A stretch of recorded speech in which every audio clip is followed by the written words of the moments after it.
Hello once again, Star Wars and Unboxing fans. Welcome to another episode of Darth Tuba, Star Wars Unboxing Show. I'm your host, Darth Tuba. And today we have a little bit of unboxing from two items. But before we do that, there is one thing I wanted to share with you. I may have mentioned this in a previous episode. If I did, and I'm repeating myself, forgive me. I'm an older YouTuber, so the memory isn't what it used to be. But anyway, I was doing I am a member of a lot of collector groups on Facebook and things of that nature, and I was noticing that some people were kind of doing a tally of all the pre-orders that they have. So I decided to do just that. I decided to kind of get together all of my pre-orders onto one kind of Google sheet and have it all set up, and when I ordered it, where I ordered it, when it's expected to be delivered, what I paid for it, and so on and so forth. So I did that, and it took me a few days to just kind of gather up all the different information working on and off. And essentially, I came up with what I believe the tally is, not counting these two, because I'll have to take these two off the list, but 52. There are 52 items that I have ordered. Most of them one at a time. One here, two here, maybe on the rare occasion, 3 or 4 of them. I mean, I will say I included the box of the second wave of retro figures from The Mandalorian. That will all come in one shipment. So that's one that's separate. That's 6 figures, but 52 distinct orders and order numbers, which is it's mind-boggling to think that collecting used to be go into Toys R Us and see what they had, and maybe you might order 1 or 2 things online when you couldn't find it. But now it's all online. So it's just amazing how different it is. And I also wanted to point out that I have started getting really interested in custom figure sites. Sites that are making and selling customized figures, which of all different types, either custom figures that were never made before, but in the vintage style, that kind of thing, or maybe reproductions. I've been fascinated by it. So it's just interesting how the collecting hobby can often fluctuate and change and do this and that. So I mention this to encourage collectors to explore all the different areas of collecting that there is. I am no longer, I never was a completist, but with things that I purchased in the 90s and the early 2000s are no longer taking up as much importance or priority in my head. So I've boxed them up and I'm ready to put them out to sale for either at auction or like through eBay, or at a yard sale or at a flea market or something of that nature. So, and that leaves room, both space-wise and financially, to order some of the newer things, but maybe be a little more creative with the collection and not always feel like you have to get everything that's on the Black Series list or everything that's on the Vintage Collection list. Although I am trying to get that Vintage Collection complete, just because it's a very doable thing. So speaking of that, Black Series and Vintage Collectible, let's see what we have here. All right, so let's talk about this one from Amazon. I think this is, now the funny thing about this list of orders that I put together is that some of these figures I ordered a year ago. That's a lot, man. That's a lot to ask a collector to remember, So, but now I have this list together and I can kind of focus on that, so that'll be good. All right, what do we got here? We have VC 227. We have Kuiil. Now, it's possible, I got to look. I may have actually already received Kuiil. I got to look on my my vintage collection figures hanging. If I did, in fact, have this, rather than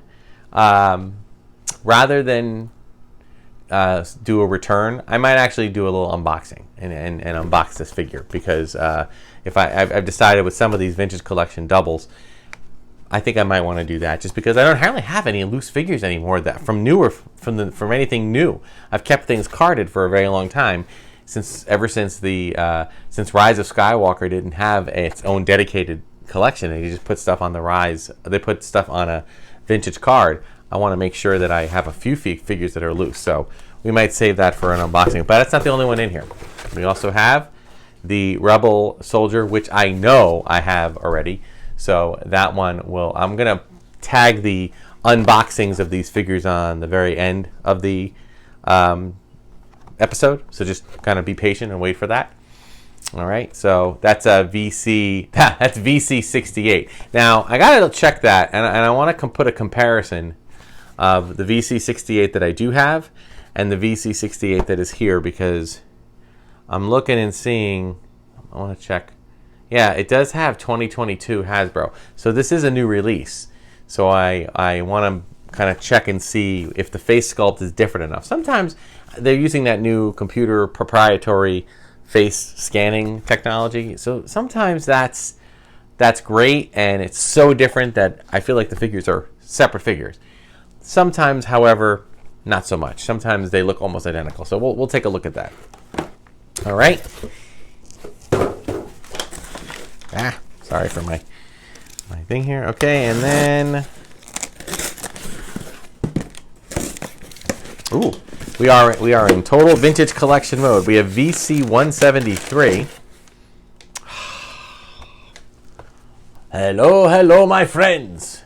This is Hondo Onaka of Onaka Transport Solutions, and I am there for it. Hondo Onaka. I have ordered this figure a long time ago. VC 173. We're into the VC 220s, 230s, 240s these days. So this one was not a double. This was just one I was waiting for. So happy to see that it has arrived. I might want to get a second one of these if I find one in the wild. I can't imagine that Disney parks won't have this one available. And at the time of the release of this video, I hope to be coming back from Disney, from Batuu, and be able to report on any new purchases or just new experiences that took place there. So that is really cool. All right, so I'm going to pause this video for 1 second and then see if I can just double check on these before I do any unboxings.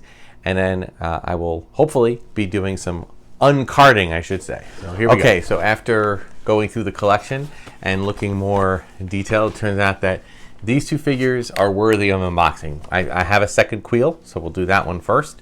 But I will say for the Empire Strikes Back, you'll see this one does have the Boba Fett sticker on the card. While I appreciate that, and I might try very gently to save the sticker, which I am currently doing while I'm talking to you.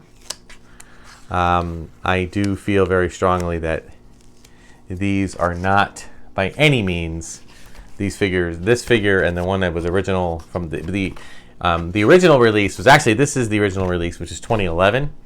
To me, does not warrant keeping both.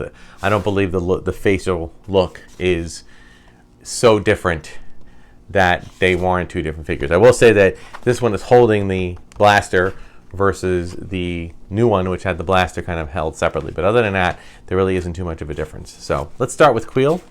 All right, again, this is my first Mandalorian unboxing. I don't think I've unboxed one of these. At least not one of the regular figures. I think I unboxed the Mandalorian retro style figure in a previous episode, but I do love this feature. I love this feature, and one of the reasons I want to unbox this is because some people have been doing custom blurgs, which is the creature that Kuiil rode. And if I can get a custom blurg, or at least even if Kenner/Hasbro decides to release one, I want to be able to have the ability to put Kuiil on a blurg. So whenever that may be, may not come for a long time. All right, I'll put some close-up photos of this while I'm doing this, and you'll be able to see that. Pretty cool, great likeness. It's funny. A lot of people were saying like they were trying to figure out, there's a